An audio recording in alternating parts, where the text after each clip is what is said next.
Bab 810. Hancurkan langit dua dunia.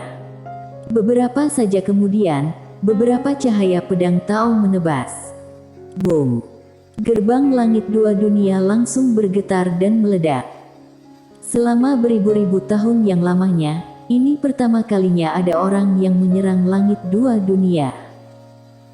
Gerbang langit dua dunia hancur, 3 kultivator pedang muncul di dalam langit dua dunia. Tetua berjubah putih berdiri di paling depan. Dia memikul 2 pedang lalu tatapan yang tajam dan memancarkan jiwa pembunuhan yang kuat. Ada seorang pria parubaya dan wanita berbaju hijau berdiri di belakang tetua berjubah putih. Mereka berdua juga memikul 2 pedang. Pada saat ini, tatapan mereka dipenuhi dengan jiwa pembunuhan. Sekte Pedang. Meski Sekte Pedang jarang muncul di alam semesta 4 dimensi, juga jarang ikut campur masalah duniawi ini, bukan melambangkan Sekte Pedang lemah.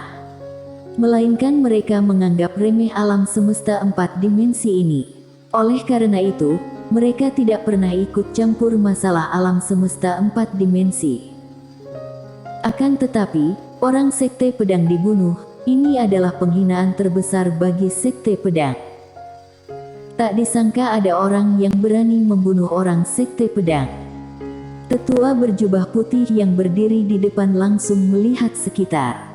Di saat dia mau berbicara, muncul seorang pria parubaya di depannya. Pria parubaya ini adalah Joven Li.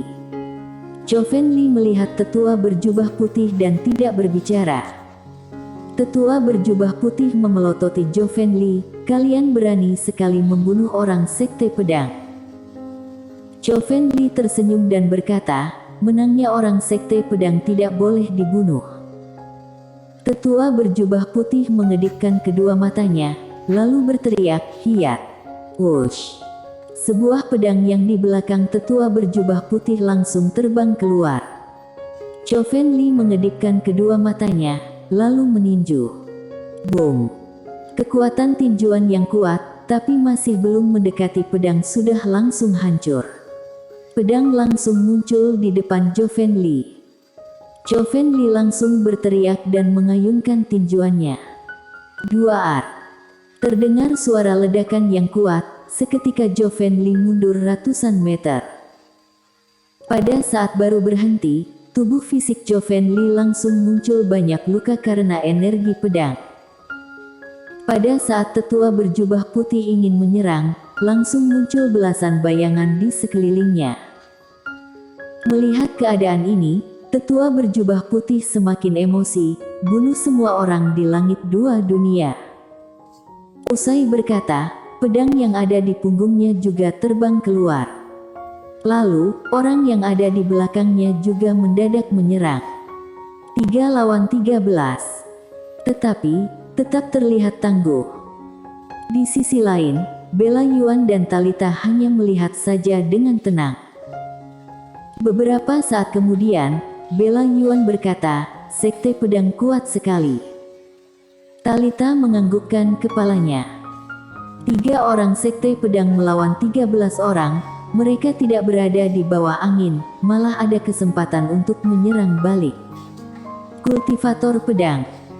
3 orang ini memiliki tingkatan alam yang sama dengan 13 orang ini. Tetapi, kekuatan tempur kultivator pedang Sekte Pedang benar-benar sangat kuat. Talita mendadak berkata, "Apakah langit dua dunia bisa mengalahkan Sekte Pedang?" Bella Yuan tersenyum, "Jangan meremehkan langit dua dunia. Orang di sini semuanya hebat." Talita masih ingin berbicara, tapi gelombang energi kuat menyerbu dan muncul tangan berwarna hitam. Duar! Di kejauhan, 3 kultivator pedang Sekte Pedang langsung mundur ribuan meter jauhnya. Joven Li dan lainnya juga sama. Tetua berjubah putih Sekte Pedang menengadahkan kepala ke langit, lalu muncul suara teriakan, "Memangnya tidak boleh membunuh orang Sekte Pedang?" Tetua berjubah putih mengedipkan mata, "Anda berlagak sekali." Suara itu tersenyum, Sekte Pedang sudah mendapatkan benda pusaka itu, kenapa masih tidak puas? Tetua berjubah putih mengerutkan kening, kapan Sekte Pedang mendapatkan benda pusaka itu? Suara itu berkata, kenapa? Jangan bilang benda pusaka itu tidak berada di tangan kalian. Tetua berjubah putih berkata dengan tegas, aku tidak pernah melihat benda pusaka itu. Suara itu diam sejenak, lalu berkata, selain Sekte Pedang, aku tidak tahu kultivator pedang mana yang bisa secara tanpa diketahui mengambil benda pusaka ini di depan kami. Ekspresi wajah tetua berjubah putih langsung masam, kenapa? Kamu kira aku sedang menipumu? Suara itu berkata, Joven Li, apa kamu ada memeriksa Mileye? Joven Li menganggukkan kepalanya, aku sudah memeriksanya, tidak ada benda pusaka itu di badannya. Lalu, meski orang itu sangat hebat, tapi dia tidak memiliki kekuatan mengambil benda pusaka ini secara tidak diketahui di depan kami. Setelah itu, dia menoleh ke arah tetua berjubah putih, pasti Sekte Pedang. Tapi, dipikir-pikir, mungkin saja benda pusaka ini sudah jatuh ke tangan orang lain. Suara itu diam sejenak, lalu berkata, hal ini benar-benar sangat mencurigakan. Akan tetapi, Sekte Pedang paling dicurigai. Setelah itu, penekanan kuat langsung mengepung tetua berjubah putih dan lainnya, biarkan kesadaran ilahiku memeriksa badan kalian semua. Memeriksa badan kami. Ekspresi wajah tetua berjubah putih langsung menjadi masam, sepertinya kalian sudah bosan hidup, ya. Usai berkata, dia langsung membuka lebar telapak tangan dan cahaya pedang menembak keluar. Panggil orang. Dia sadar kalau hanya mengandalkan mereka bertiga tidak mungkin bisa mengalah semua orang yang ada di sini. Hanya bisa memanggil Master Sekte Pedang kemari. Lalu, tidak boleh hanya memanggil satu atau dua orang saja. Tetua berjubah putih mulai memanggil orang, tiba-tiba suara itu langsung berteriak, bunuh. Usai berkata, belasan orang langsung menyerbu ke arah tetua berjubah putih dan lainnya. Tetua berjubah putih tersenyum licik, bertahanlah sampai orang kita datang. Usai berkata, dua pedang yang ada di punggungnya langsung membumbung tinggi ke langit. Peperangan dimulai. Di kejauhan, Bella Yuan bertanya kepada Talita yang ada di sampingnya, di mana Mileye? Bella Yuan tersenyum, dia, ya, mungkin lagi bersantai-santai di tempat yang tidak kita ketahui. Di pegunungan yang luar, Mileye duduk bersila dan mulai mendalami kitab kuno yang didapatkan dari Aula Sendian. Kitab-kitab kuno ini tidak hanya ada ilmu tinju, juga ada ilmu tombak, ilmu pedang, ilmu golok dan lain-lainnya. Intinya, ada banyak sekali. Dia bukan ingin menguasai semuanya, hanya menyerap ilmu yang paling terpenting untuk meningkatkan tao pedangnya, atau untuk menyempurnakan tao pedangnya. Tao pedang. Sekarang dia sudah mencapai tao pedang alam terang, sudah sangat susah untuk meningkat lebih tinggi. Buku kuno ini adalah harapannya. Waktu terus berjalan. Selama ini tidak ada orang yang akan datang mencarinya. Di saat dia berlatih, terjadi hal yang besar di langit dua dunia. Langit dua dunia. Setelah tetua berjubah putih memanggil orang, semua master langit dua dunia langsung mulai menyerang tiga master sekte pedang. Meski kekuatan tempur tiga master sekte pedang ini sangat kuat, juga tidak mungkin bisa menang. Sekitar 1 jam, hanya sisa tetua berjubah putih. Pada saat ini, semua master langit dua dunia sudah mengepung tetua berjubah putih. Tetua berjubah putih melirik mereka dengan tatapan dingin, lalu pedang di tangan kirinya sudah mulai bergetar. Pada saat ini, Joven Li mendadak berkata, benda pusaka sebenarnya berada di mana? Tetua berjubah putih menoleh ke arah Joven Li lalu tersenyum, sekte pedang pasti akan membalas dendam ini. Setelah itu, dia langsung berteriak, "Pemakaman pedang."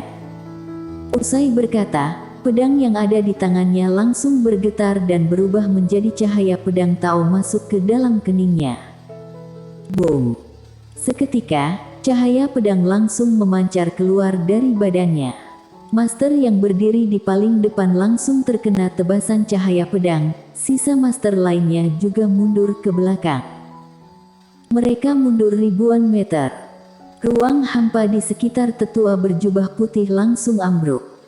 Beberapa saat kemudian, ruang hampa kembali normal.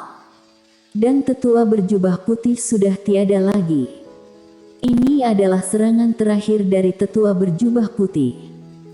Di kejauhan, Bela Yuan berkata, meledakkan diri sendiri, kultivator pedang sekte pedang benar-benar hebat. Setelah itu, dia menoleh ke arah Talita, segera bawa orang Aula Sendian pergi dari langit dua dunia. "Kenapa?" tanya Talita. Bela Yuan berkata, "Karena selanjutnya, sekte pedang akan membalas dendam ini. Aula Sendian jangan ikut campur masalah ini." Talita menganggukkan kepala, dia juga tidak ingin ikut campur. Sebenarnya, dia memang tidak ingin ikut campur, karena Aula Sendian tidak mungkin bisa mendapatkan menara penjara alam. Aula Sendian tidak memiliki kemampuan mengendalikan benda pusaka ini. Seolah-olah teringat sesuatu, Talita mendadak bertanya, "Di mana menara itu sekarang? Di mana menara penjara alam?" Bela Yuan tersenyum, "Menurutmu?" Di pegunungan, Mileye duduk bersila lalu diselimuti oleh jiwa pedang. Alam terobos. Selama ini, dia terus memikirkan satu pertanyaan. Bagaimana mencapai alam terobos? Dia sama sekali tidak mengerti. Pada saat ini, dia ingin ada orang yang membantunya, tapi sayangnya tidak ada orang di sisinya. Quen Lian dan Jasmine tidak mahir dalam Tao pedang, lalu orang di lantai ke-8 juga tidak memedulikannya. Sedangkan Kaisar Pedang menyuruhnya untuk mendalami sendiri. Mileye pusing kepala. Mungkin kalau ada yang memberikan arahan, dia bisa paham. Akan tetapi, akhirnya dia mengerti. Ada kalanya, harus sendiri mendalami barulah berharga. Orang yang memberitahu, bukanlah benar-benar mendalaminya. Dengan demikian, Mileye melewati waktu demi waktu di pegunungan ini. Tao pedang harus mengandalkan pemahaman. Bukan hanya Tao pedang, bahkan kehidupan juga sama. Akan tetapi, ada sebagian orang tidak mungkin bisa mendalami. Sekarang kalau kesempatan belum sampai, mungkin dia selamanya hanya akan di alam terang. Kultivator pedang. Semakin ke belakang, kultivator pedang yang benar-benar kuat sangatlah sedikit. Mileye duduk bersila bagaikan sebuah patung. Langit dua dunia. Setelah 3 orang kultivator pedang sekte pedang dibunuh, langit dua dunia mulai siaga. Karena mereka tahu, masalah ini tidak akan berakhir dengan mudah. Selain itu, Master Langit Dua Dunia juga terus mencari menara penjara alam. Karena mereka juga tidak bisa memastikan apakah benda pusaka 5 dimensi ini benar-benar di tangan sekte pedang. Awalnya mereka mencurigai Mileye, tapi kalau ada orang yang mencurigai Mileye, Joven Li akan membantahnya. Karena dia yang pergi memeriksa badan Mileye dan tidak menemukan benda pusaka ini. Lalu, Mileye tidak memiliki kemampuan ini. Oleh karena itu, Master Langit Dua Dunia sudah tidak lagi mencurigai Mileye. Bersambung.